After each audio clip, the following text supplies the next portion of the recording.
Ya está en el aire Juan Manuel Cao. A fondo. ¿Qué tal? Muy buenas noches. Hoy, en el cuarto programa de nuestra serie especial sobre la actividad de inteligencia de Cuba contra los Estados Unidos, contra el resto del mundo, pues vamos a mostrar una información que en el año 1992 el capitán Enrique García compartió con nosotros.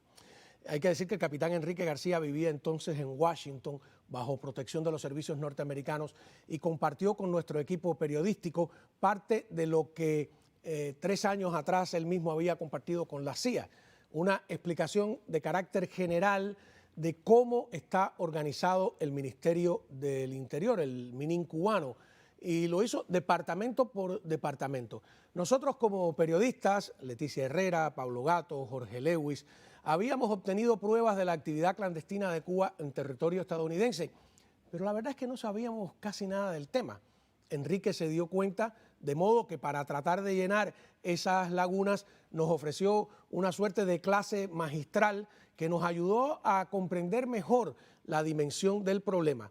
Y agrego yo que un poco me dio la impresión entonces, a lo mejor me equivoco, pero me la sigue dando hoy en día, de que Enrique estaba un tanto frustrado con la indolencia de ciertos sectores de la política estadounidense que minimizan el peligro de Cuba, a pesar de que la tienen ahí a 90 millas, peligro que existía en ese momento y que sigue existiendo hoy. Por ende, aquí, antes de pasar a la primera parte de la explicación, quiero aclarar algunos términos, ¿no?, básicos. No es lo mismo oficial de inteligencia que un agente. Ambos son espías, pero un oficial es un nivel más alto, es el que dirige y controla a un grupo de agentes. Cuando en la siguiente gráfica el capitán Enrique García dice que hay 30, 70 o 300 oficiales, calculen la cantidad innumerable de agentes que controla cada uno de esos oficiales. Otra aclaración básica: inteligencia y contrainteligencia, como los mismos términos definen, no es lo mismo. Una es, al menos teóricamente, una actividad ofensiva y la otra defensiva, generalmente, ¿no? Generalmente la inteligencia trabaja afuera y la contrainteligencia dentro, ¿no?, igual que la CIA y el FBI, pero digo, eso es generalmente.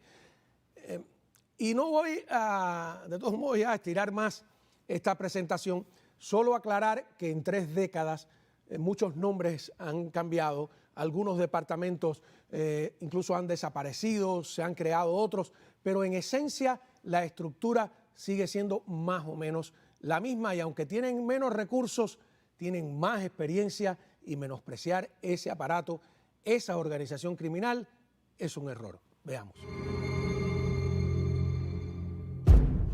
La seguridad cubana, el Ministerio del Interior, se divide en varios viceministerios, y bajo la dirección del viceministro o el viceministro primero y del viceministro jefe de la DGI quedan agrupados los órganos de la seguridad cubana, que son los siguientes: la Dirección General de Inteligencia, que es la que tiene la actividad de inteligencia fuera de Cuba para penetrar el gobierno e influir en la política de otros gobiernos en relación a Cuba, y al mismo tiempo trabaja contra el exilio cubano.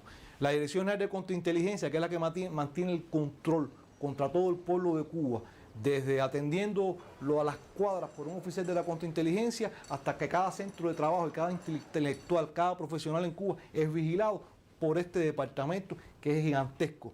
La DGI tiene aproximadamente una plantilla no mayor a los 3.000 personas. La DGCI, para que se entienda, tiene una plantilla de alrededor de 70.000 oficiales en toda la isla de Cuba. Así que eso le da la dimensión del tamaño de este departamento. Estos 2 departamentos, estas 2 direcciones o viceministerios, son los que conforman el llamado G2 cubano. Aquí está la Dirección de Seguridad Personal, que es otro departamento que cuenta con alrededor de 11.000 efectivos, que no es nada más que el aparato que protege a Fidel Castro, ya que en Cuba el único que tiene una seguridad personal propiamente dicha se llama Fidel Castro. Esta es la Dirección de Operaciones Especiales, que no solo son las tropas especiales, que es lo que conoce la mayoría de la gente, sino en esta Dirección de Operaciones Especiales hay un aparatico reducido de alrededor formado entre 40 y 50 personas, que es una copia de la DGI. Es un aparatico geográfico que existe dentro de la Dirección de Operaciones Especiales para dirigir operaciones especiales en todo el mundo. Eso quiere decir asesinatos, medidas ilegales, ejecución de acciones especiales que se ejercen por este aparato y la dirección de todos los aparatos o movimientos subversivos que son entrenados y financiados por Cuba. Eso se dirige desde aquí, en coordinación con el Departamento de América del Comité Central del Partido. Esta es la Dirección General de Guardia Frontera, que es otro órgano de la seguridad, y esta es la 8ª Dirección de Cifra, que es la encargada de garantizar las comunicaciones secretas cifradas entre todos los puentes de la seguridad del Estado y especialmente de la inteligencia. Este otro gráfico un poco ilustra una cosa que para mí siempre es interesante. Este ilustra todo el trabajo desarrollado por Cuba contra los Estados Unidos. Esto ilustra el trabajo de penetración o el trabajo de todo el gobierno cubano contra los Estados Unidos. Y un poco a veces me hago la pregunta si los Estados Unidos tuvieran tanta gente protegiéndose contra el trabajo de los cubanos. Pero bueno, aquí tenemos que el Departamento K1 de la Inteligencia Cubana tiene 45 oficiales en Cuba trabajando full time contra este país, dirigiendo el trabajo de los agentes cubanos que trabajan contra el gobierno americano. PI, que es otro departamento de la inteligencia cubana que trabaja específicamente contra el Congreso de los Estados Unidos, fundamentalmente contra el Congreso norteamericano, formado por 20 oficiales. MB, que tiene constantemente aproximadamente alrededor de 15 oficiales tratando de reclutar norteamericanos en Cuba que pasen por cualquier razón, ya sean periodistas, viajes de negocio o viajes de placer. MZ, que tiene alrededor de 10 oficiales ocupándose solo de asuntos norteamericanos. Cuba tiene en todo el mundo 47 centros legales o puntos operativos en países no comunistas, o en los antiguos países no comunistas. De esto, en cada uno de ellos, hay hasta más de uno, como ven la cifra de 47, yo marco aquí 59 oficiales full time en todo el mundo, nada más que para trabajar contra las representaciones norteamericanas, para tratar de reclutar ciudadanos norteamericanos en todo el mundo. Tenemos aquí también el Comité Central del Partido, tiene dentro del Departamento de América 6 funcionarios trabajando contra los Estados Unidos. La DGCI tiene el Departamento 14, que es aproximadamente con 20 oficiales de la contrainteligencia también trabajando contra este país. Aquí, bueno, marcaba el Departamento 1.1 de la contrainteligencia, también tiene otro grupo de 15 oficiales trabajando contra los Estados Unidos. El Departamento 1 también tiene 30 oficiales trabajando contra los Estados Unidos. Y Cuba, trabajando contra el exilio cubano, que es parte de los Estados Unidos, tiene en Cuba 60 oficiales. ¿El total? El total, como acabamos de ver aquí, son en un más o menos, y este es un cuadro bastante conservador, las cifras, tengo informaciones de que han sido elevadas en algunos de los departamentos estos, alrededor de 335 hombres en Cuba, no los que están regados por el mundo, 335 hombres full time trabajando contra este país. ¿Qué hacen contra este país? Bueno, dirigir la actividad de inteligencia, todo esto que hemos hablado, la penetración, o sea, como yo explicaba, la actividad de inteligencia no es más que la búsqueda de información secreta a través de medios clandestinos, que básicamente son los agentes que trabajan, como ya decía, subordinada, consciente, disciplinada y sistemáticamente para el servicio de inteligencia, buscan información secreta para y con el objetivo único de influir en los acontecimientos. Tú reclutas, tú tienes agentes, tú buscas información secreta, no para que el jefe de Estado se sienta a leer, sino para poder influir en los acontecimientos de ese país, tanto internos como externos. Entonces, Cuba hace todo este trabajo con un solo objetivo grande. No solo influir contra el exilio cubano y tratar de manipular el exilio cubano, como estamos viendo aquí en el caso de Cudó, sino monta todo estándar y hay que aclarar, el exilio cubano es parte de los Estados Unidos. Pero no solo eso, sino hace todo este trabajo para tratar de penetrar e influir en las decisiones políticas que gobiernan los Estados Unidos. A ver, me parece necesario volver a aclarar que no estamos tratando de glorificar el aparato de inteligencia y contrainteligencia castrista. En realidad estamos tratando de alertar a los políticos que se dejan dormir con la nana de que Cuba no es un peligro para la seguridad nacional de los Estados Unidos, cuando sí lo es, y mucho además. Recordemos que una de las misiones de Ana Belén Montes era precisamente contribuir a esa despreocupación. Es por otra parte una contradicción, porque a Cuba también le conviene aparentar que son más de lo que son. Es un modo de intimidar y no queremos colaborar con ese mecanismo de intimidación colectiva. Pero nuestra misión periodística es exponer y balancear, ayudar a la comprensión del asunto. En el siguiente reportaje vamos a ver específicamente dentro del Ministerio del Interior, cómo estaría organizada la estructura de la Dirección de Inteligencia. Después de la pausa.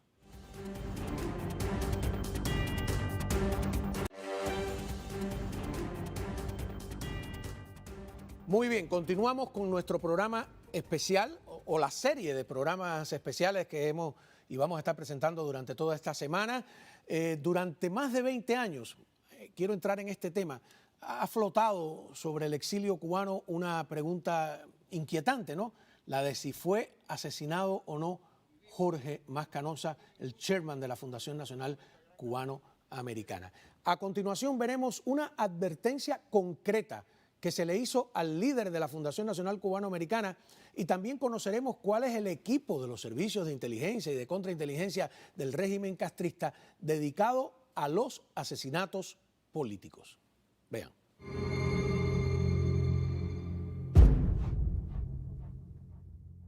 El Ministerio del Interior cubano es una organización criminal.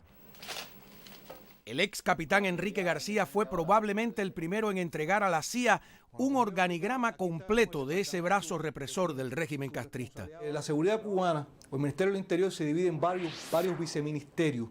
En 1992, tras ayudar a identificar al diplomático que habíamos filmado espiando, Enrique compartió con nosotros esa útil información. Este ilustra todo el trabajo desarrollado por Cuba contra los Estados Unidos. Y nos reveló que dentro del Ministerio del Interior o de la DGI o DG existe un equipo de tropas especiales dedicado a los asesinatos políticos, tanto dentro como fuera de la isla. Esta es la Dirección de Operaciones Especiales, que no solo son las tropas especiales, que es lo que conoce la mayoría de la gente, sino en esta Dirección de Operaciones Especiales hay un aparatico reducido de alrededor de formado entre 40 y 50 personas, que es una copia de la DGI. Es un aparatico geográfico que existe dentro de la Dirección de Operaciones Especiales para dirigir operaciones especiales en todo el mundo. Eso quiere decir asesinatos, medidas ilegales, ejecución de acciones especiales que se ejercen por este aparato y la dirección de todos los aparatos o movimientos subversivos que son entrenados y financiados por Cuba. Eso se dirige desde aquí. Cuba ha cometido asesinatos políticos obvios, como pudo ser el de Rolando Masferrer, enemigo personal de Fidel Castro, a quien le colocaron una bomba en su automóvil el 31 de octubre de 1975. O los asesinatos en Miami a tiro limpio de Manuel Ramírez y su esposa Lilian Rosa Morales el 2 de febrero de 1995, quienes desertaron en Moscú y estaban a punto de declarar ante el Congreso sobre la capacidad de Cuba para producir armas biológicas, entre otras revelaciones. Estamos absolutamente convencidos. Podríamos citar también el intento de asesinato en plena calle de Londres al ex mayor de la DGI cubana Florentino Aspillaga, con el mismísimo embajador castrista Oscar Fernández Mel como uno de los que disparó al oficial desertor. ¿Y por qué intentar matar a Aspillaga de una forma tan obvia? Aspillaga fue uno de los mayores fracasos, quizás el mayor fracaso de la inteligencia cubana, porque puso en evidencia un larguísimo sistema de dobles espías, es decir, de dobles agentes. Los juegos, etcétera.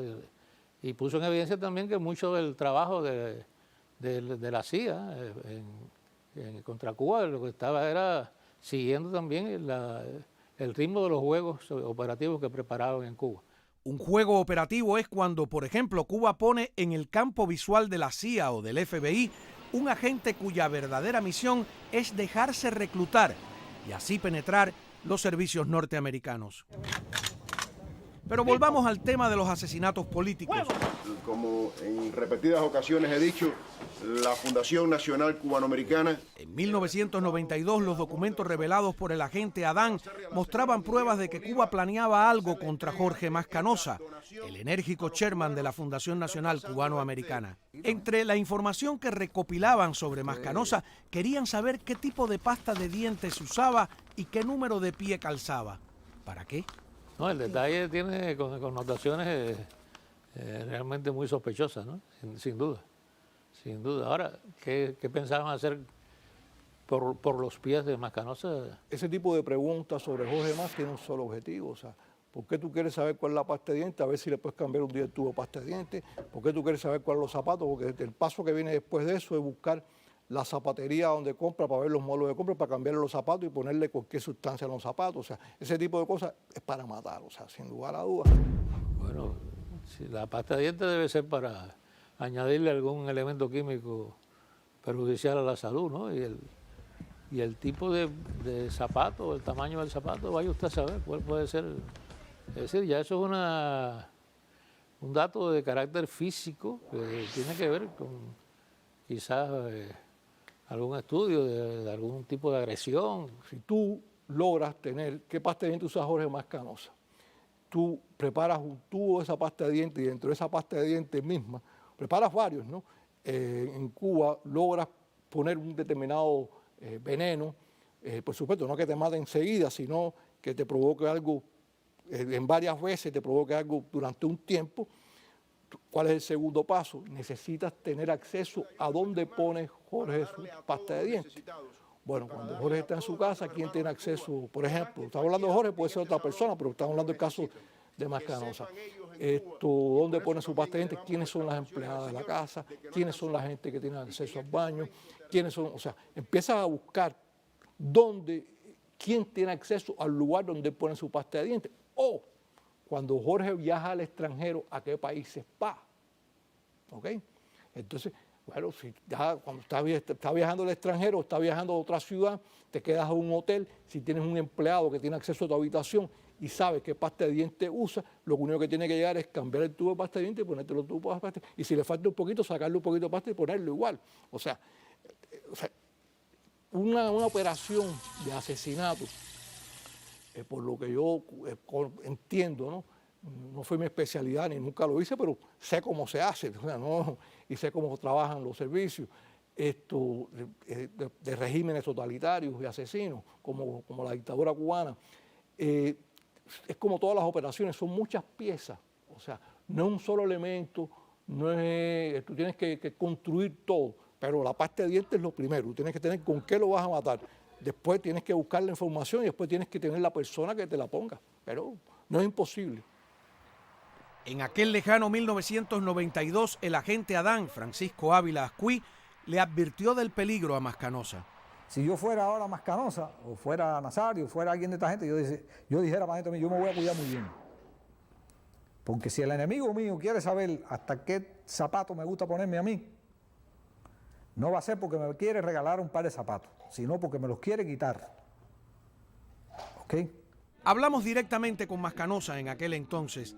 Le comunicamos la información que la inteligencia cubana estaba recabando sobre su persona y esta fue su reacción.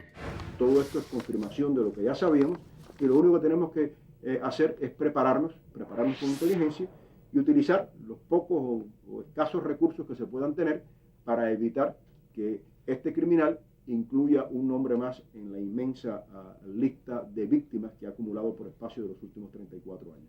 5 años después, el 23 de noviembre de 1997, con apenas 58 años de edad, Mascanosa murió de un extraño tipo de cáncer.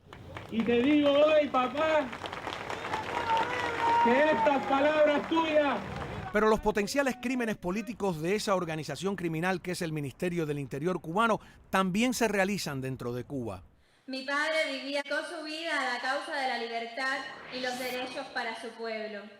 La Comisión Interamericana de Derechos Humanos, un órgano oficial de la OEA, ha responsabilizado al Estado cubano por la muerte de Osvaldo Payá Sardiñas. Ellos querían matar a Payá, a Osvaldo Payá, y yo soy un convencido que Osvaldo Payá lo mató Cuba. Las organizaciones criminales son siempre peligrosas, pero cuando un Estado reconocido por las Naciones Unidas utiliza sus instituciones internas y su servicio exterior para acometer todo tipo de delitos, para la subversión e incluso para los asesinatos puntuales, tengan o no trasfondo político, el peligro se multiplica hasta el infinito. Y es un error de las naciones democráticas no combatirlo enérgicamente.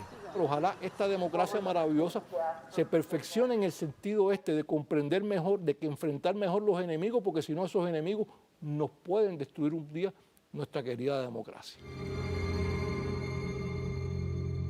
A ver, Uno de los dilemas, eso tengo que reconocerlo, de cualquier periodista a la hora de abordar este tipo de información concreta, exponiendo la capacidad criminal de los servicios de inteligencia y contrainteligencia de gobiernos temerarios, es que estos regímenes aprovechan la intimidación, se nutren de la intimidación y aunque quieren aparentar inocencia, les conviene de alguna manera propagar la idea de que tienen brazos largos y de que son capaces de hacerle daño a sus opositores incluso en la distancia. De modo que uno como periodista no puede evitar esa sensación de que de alguna manera está contribuyendo a propagar esa intimidación. Pero por otro lado, tampoco es aconsejable no hacer la denuncia, porque eso contribuye, por la otra punta, a la impunidad de esas organizaciones criminales, más peligrosas que las mafias comunes y corrientes, porque trabajan bajo el amparo de instituciones oficiales como la policía o como la propia Organización de Naciones Unidas. Es un espectro, yo diría que muy amplio. De todos modos, la misión de un periodista no es mostrar lo que conviene, sino lo que quieren ocultar, acercarse a la realidad, aunque ésta queme. Cuando regresemos, estará con nosotros, vamos a continuar la conversación con el agente Adán Francisco Ávila Ascuil.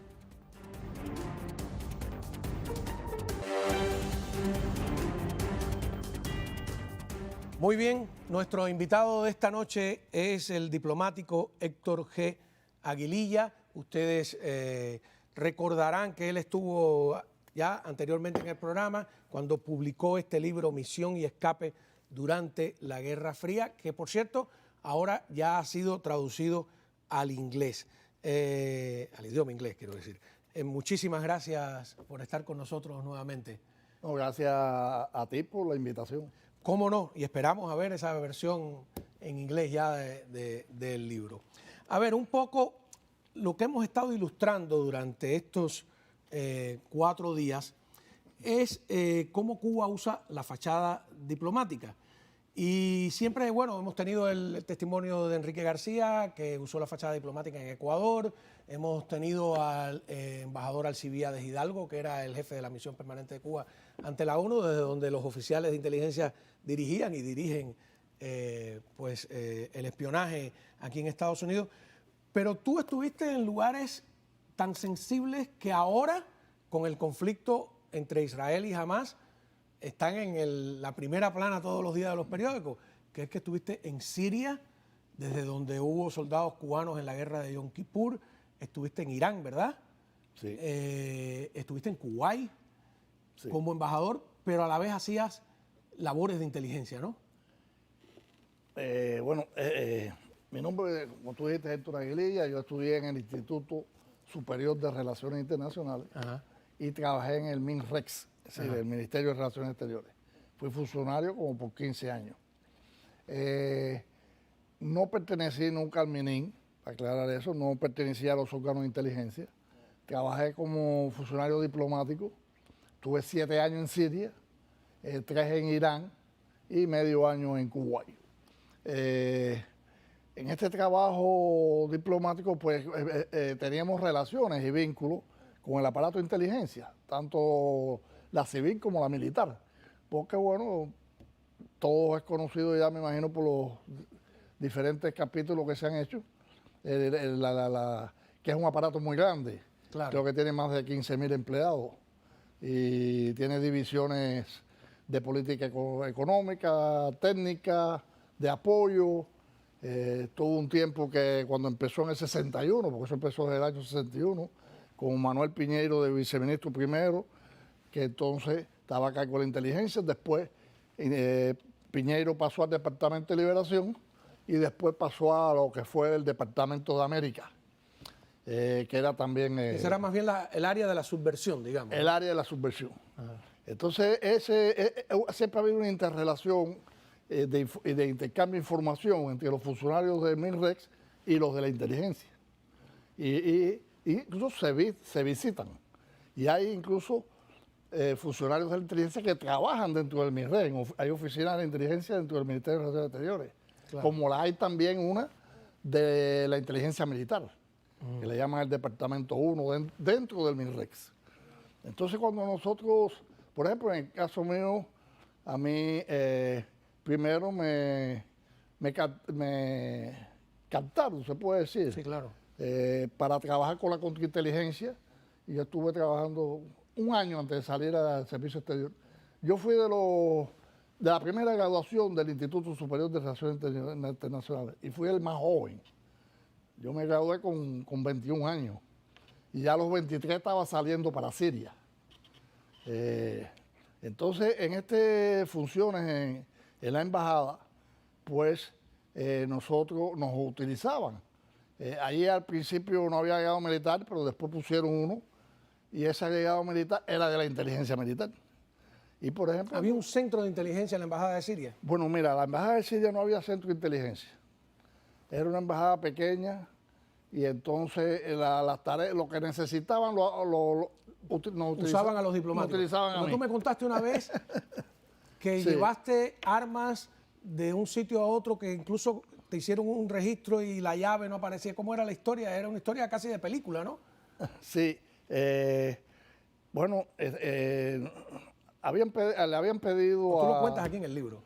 Sí, habían pedido a los partidos comunistas del área, a las fuerzas progresistas, a las diferentes organizaciones palestinas, que Cuba necesitaba armas de procedencia occidental, de fabricación americana, israelita, belga, que no fuera soviética. Entonces, esas armas las colectaban en la Bekaa, que es un área donde los palestinos, en el Líbano. Y entonces, nosotros, pues, yo personalmente fui varias veces a la Bekaa a recoger armas y las traía en el maletero de mi carro. Que tenía inmunidad. Con chapa diplomática, tenía inmunidad. Ah. En la frontera siria, como había tan estrechas relaciones desde que Cuba estuvo participando En la guerra de Yom en la Kippur. guerra de Yom Kippur contra Israel. Que repitamos eso a quienes, porque hablamos de eso Sí. antes de que pasara todo lo que está pasando. O sea, Cuba, y lo publica el propio periódico, la propia prensa cubana, tuvo 800 tanquistas contra Israel en la guerra de Yom Kippur. ¿Es esa cifra correcta? Sí, así mismo. Tremendo, Fueron, ¿no? si no recuerdo mal, creo que la cifra, tú sabes, oficialmente dicen una, por otro lado hay quien habla de 1.500, pero bueno, oficialmente ellos reconocen 746, 746. que fueron 2 brigadas es muchísimo, de tanques dirigidas por el general Sintra Frías, O sea, 700, más de 700 cubanos. cubanos. ¿Y los tanques, quién los daba? ¿La Unión Soviética? Estaban en Siria, sí. Estaban en Siria. Porque el ejército sirio, el suministro del ejército sirio venía de la Unión Soviética. Todos los equipos tenían, en aquella época, un T-54, un T-55 que estaban, incluso algunos tuvieron que repararlo, pero llegaron, si no recuerdo mal, llegaron a tener hasta el T-62. Y todo eso era una operación secreta, ¿no? Todo eso fue muy secreto, los cubanos viajaron en ropa de civil por avión a Siria. Como están viajando ahora a Rusia para la guerra de Ucrania, ¿no? Exactamente. Sí. ¿Tú crees que esos son espontáneos o que esa es una operación de los mercenarios que están con Rusia en la guerra de Ucrania, una operación hecha con las instituciones cubanas? Bueno, en Cuba todo el mundo sabe que no se puede hacer nada a escondida del régimen. El aparato que tienen de contrainteligencia es uno de los más grandes del mundo. Y Dice Enrique García que en el año 92 tenían 70.000 oficiales de contrainteligencia, que es más grande que todo el aparato de inteligencia, que eso es para controlar al pueblo, ¿no? Para controlar al pueblo, efectivamente. Y usted dice que eso es uno de los más grandes del mundo. Sí. Tremendo, ¿no? Volvamos al tema principal que hemos estado aquí a la luz del arresto y la condena del embajador Rocha. ¿Usa Cuba la fachada diplomática de manera agresiva para labores de subversión y espionaje? Bueno, de manera agresiva no, pero sí, como diríamos, solapada, ¿no? Como digo agresiva es activa. Sí. Muy activa. Muy activo. En la mayoría de las embajadas hay algún representante de la inteligencia bajo fachada diplomática. La fachada diplomática. En casi todas las embajadas hay lo que le llaman, el jefe de centro, que es puede haber tal vez 2 o 3 agentes de inteligencia y hay un jefe, ¿no? Que le llaman el jefe de centro. En el caso de Siria, donde yo estuve, no había. Porque era pequeña la embajada. Era pequeña, lo único que había era el de la inteligencia militar, el agregado militar, que era un teniente coronel que era de la inteligencia. Porque nosotros y el cual estableció conmigo una colaboración, ¿entiendes? Que yo, pues...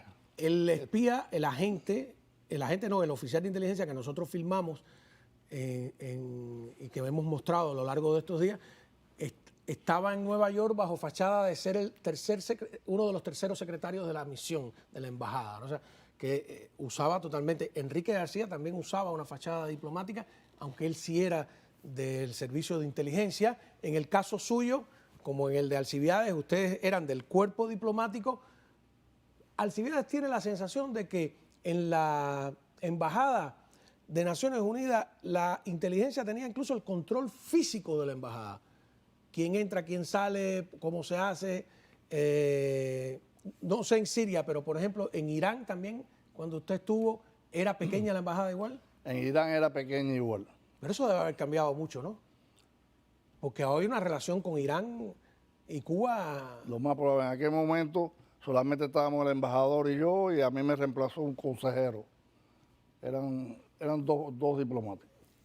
¿Cuáles eran los intereses diplomáticos de Cuba en Irán desde esa época? Bueno, eso era todavía todavía no ha habido la revolución.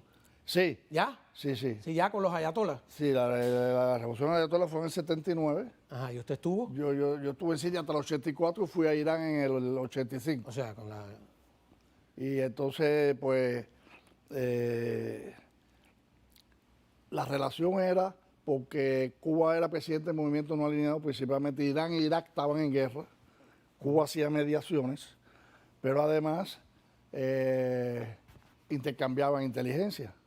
Y Cuba también sacaba información de todo el proceso de las armas químicas, tenía colaboración con la cuestión militar. Ahora,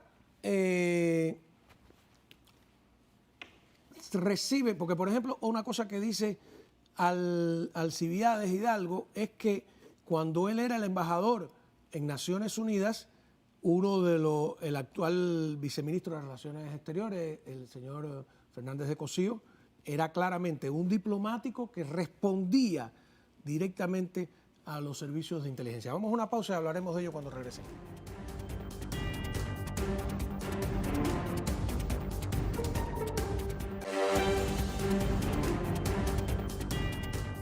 Continuamos conversando con el diplomático Héctor G. Aguililla.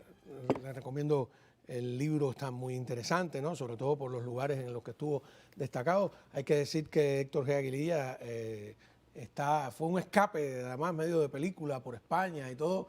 Está exiliado desde el año 1988, ¿verdad? Sí. Desde el 88, son ya unos cuantos años, 3 décadas. Como 36 años. Sí, tremendo, ¿no?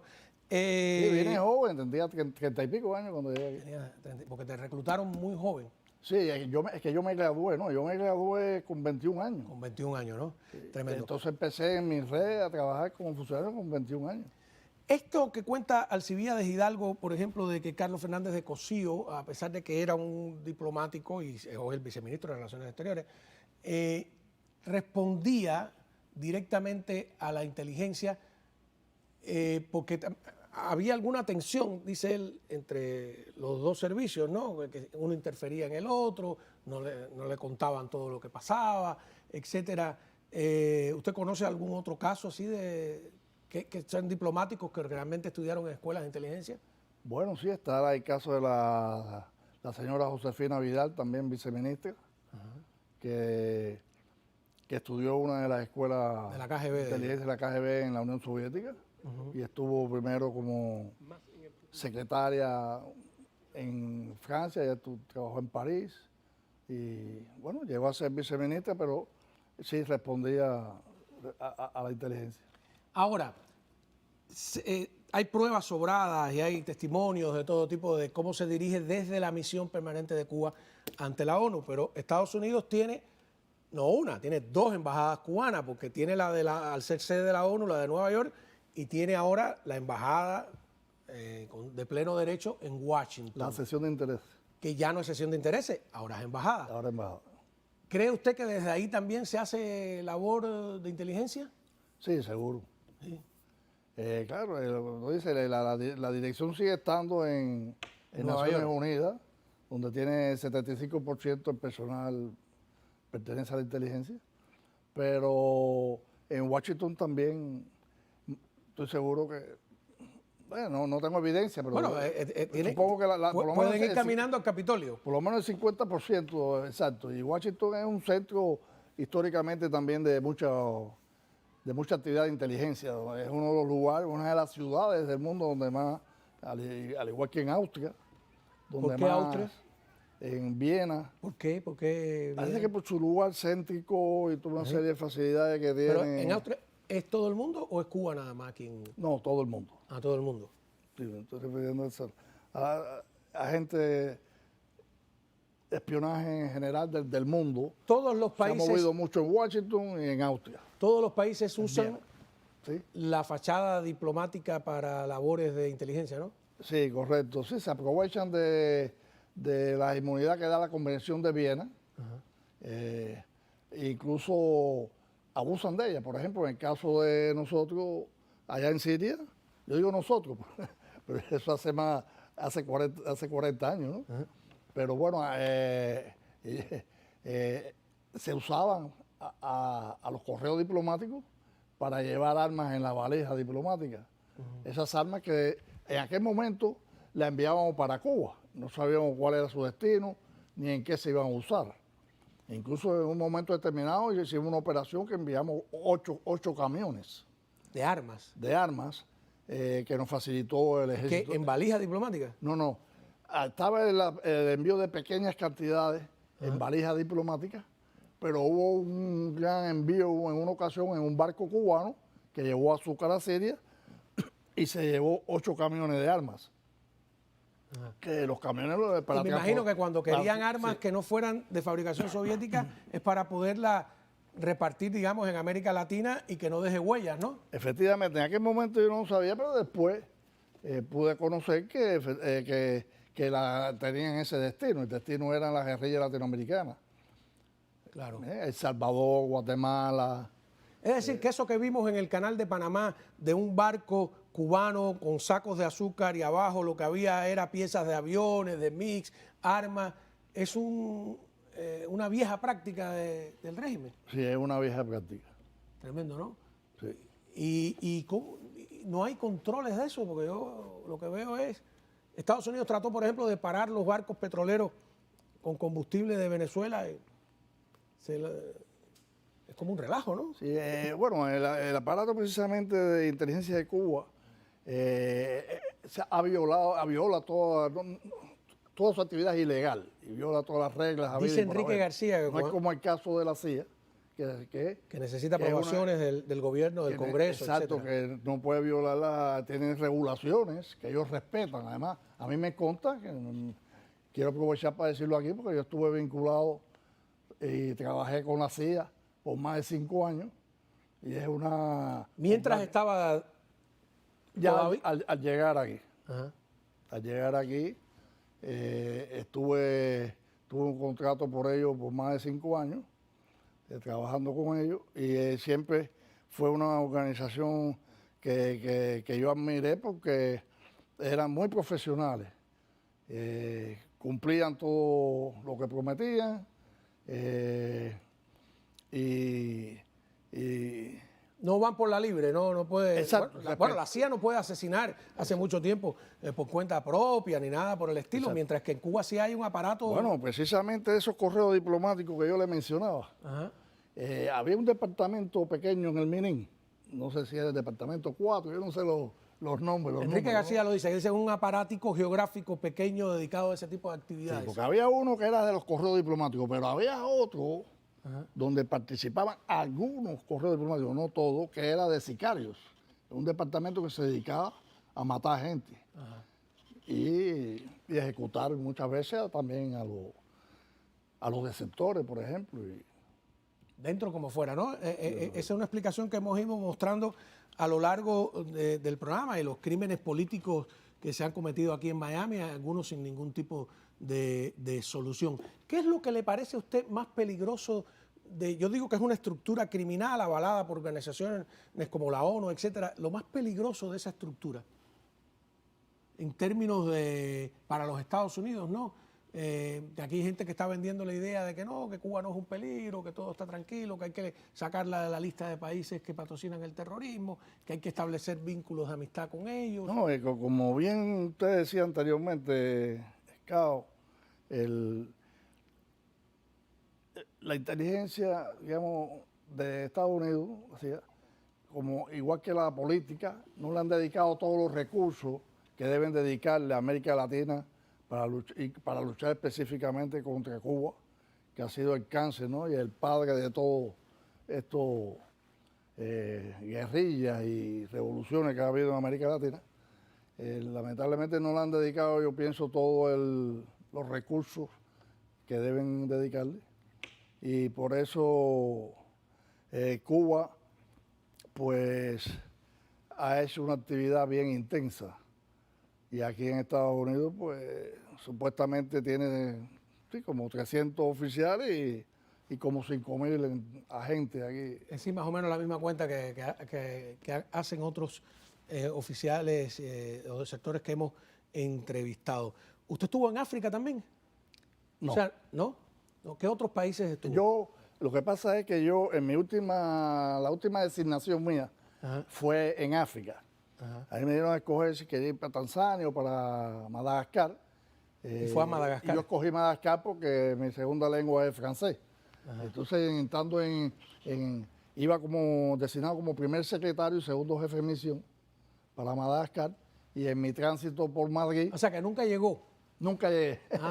En mi tránsito esa decepción famosa de Madrid. Ahí fue donde entonces decidí asilarme en la embajada americana junto con mi familia, mi esposa. Fue muy interesante en el programa anterior, que fue casualidad que topamos con el oficial que le ayudó a desertar, ¿no? Y se emocionó mucho. Sí, del Blende, ¿no? Blende. Sí, y que estuvo también aquí cuando usted llegó a los Estados Unidos. Nosotros, ¿sabes?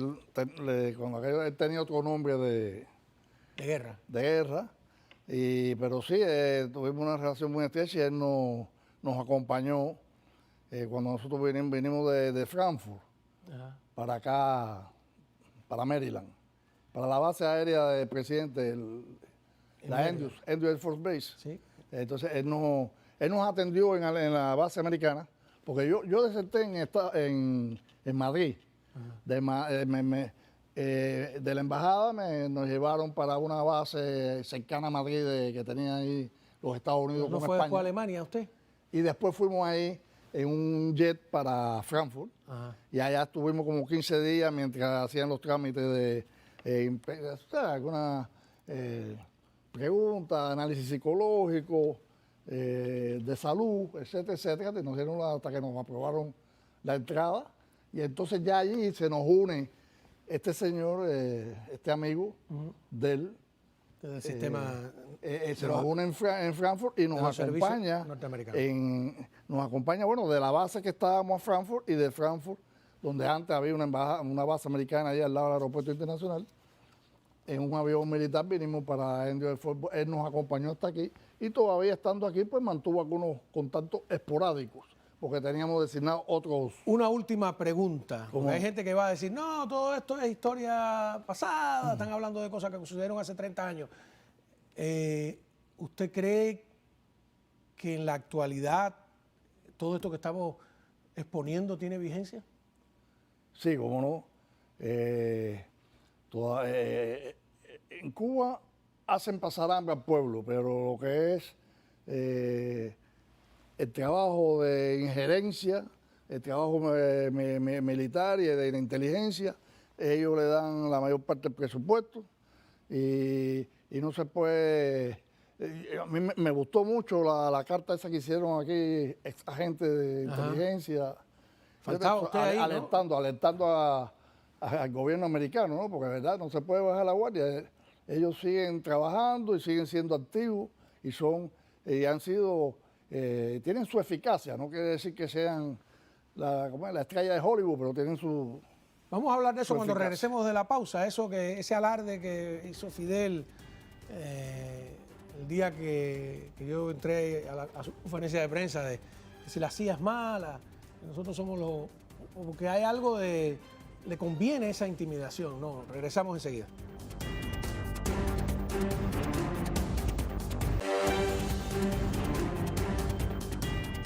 Bueno, a ver, antes de despedir, usted ha trabajado con los dos servicios, ¿no? Ese alarde de Fidel, de que la CIA, que si es malísima. Es una manera, ellos también venden más de lo que, ¿no cree? Sí, así mismo, sí, como tú dices, es un alarde de él para intimidar, pero la CIA es una organización que ha sido de una tecnología muy alta, de una profesionalidad muy buena, y su actividad, yo pienso que es la mejor agencia de inteligencia que hay en el mundo, y también, por supuesto, la de los israelitas, ¿no? Como Mossad. Bueno, muchísimas gracias, Héctor G. Aguililla, ex diplomático, siempre interesante el testimonio suyo. Yo antes de irme, quiero hablar un poco de mañana en el quinto y último programa de esta serie especial. Vamos a ver si con la información que hemos ido sacando a la luz se justifica el título de nuestra serie, ¿no? Para dar un adelanto, recordemos que tan solo el escalofriante dato que estábamos comentando que nos dijo Enrique García y que corrobora ahora Héctor G. Aguililla, de que en 1992 ya los servicios de contrainteligencia cubanos, los que están dentro del país, tenían dentro de la isla unos 70.000 oficiales trabajando contra el pueblo cubano, vigilándolo. Cada uno de esos 70.000 oficiales, que es el mayor número de todos, manejando una enorme red de agentes, de chivatos, de contrachivatos, en coordinación con los CDR, con el partido, con el sindicato único y un tenebroso etcétera. Es un verdadero estado policial, un sistema en el que todos se vigilan, y por eso le hemos titulado La Isla de los Espías. Muchísimas gracias nuevamente por su presencia. Nos vemos mañana para llegar a alguna conclusión, si es que se puede. Encantado.